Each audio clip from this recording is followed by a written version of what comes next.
नमस्ते। आज आप सभी के सामने जो कविता मैं प्रस्तुत करने वाली हूँ उसका नाम है अतीत का धागा।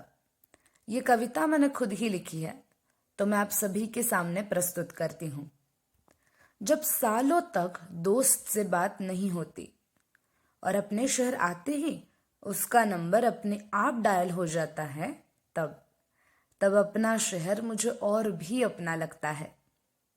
जब कई दिन के खामोशी के बाद भी फोन घंटे 2 घंटे से पहले नहीं रुकता और उम्र का आंकड़ा छोड़ के दोस्ती में कुछ भी नहीं बदला, इस बात पे गुमान सा आ जाता है, तब तब अपना शहर मुझे और भी अपना लगता है।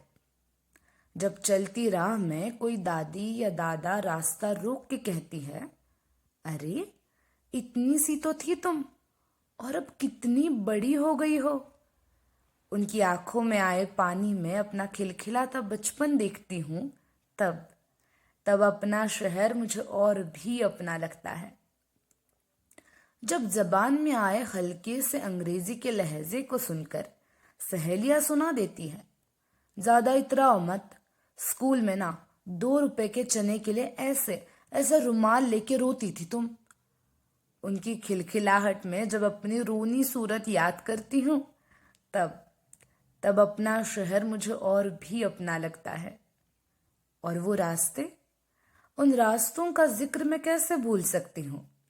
हाँ, तो जब उन्हीं रास्तों की तरफ रुख करती हूँ जिन्हें न जाने कितनी बार मैंने यूं ही पार किया है, उनके बदले हुए मूड, नई सी चमक मुझे हैरान तो जरूर करती है, लेकिन फिर कोई हम सड़क पलट के पूछती है, क्या लाजो, हमें लगा तू तो भूल ही गई हमें। और फिर पलट के जब शहर के किस्से सुनाने लगती है, तब तब अपना शहर मुझे और भी अपना लगता है। वो बड़ा सा बरगद का पेड़ जिसके नीचे बैठकर मैं हमेशा परीक्षा से पहले पढ़ाई करती थी। वो पानी से भरा तालाब जिसमें तैरती मछलियां गिनते मुझे और किसी चीज का ध्यान न रहता।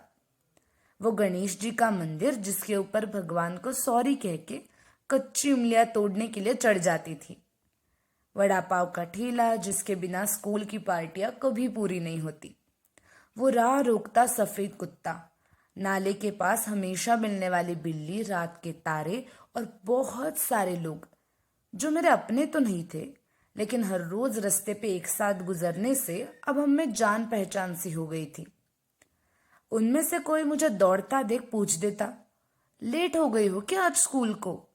या फिर कोई आंखों से जताता कि हाँ, हम एक दूसरे को जानते हैं। कोई इतने दिन मिलने के बाद भी चेहरे पर एक भी लकीर बिना बदले ही चला देता।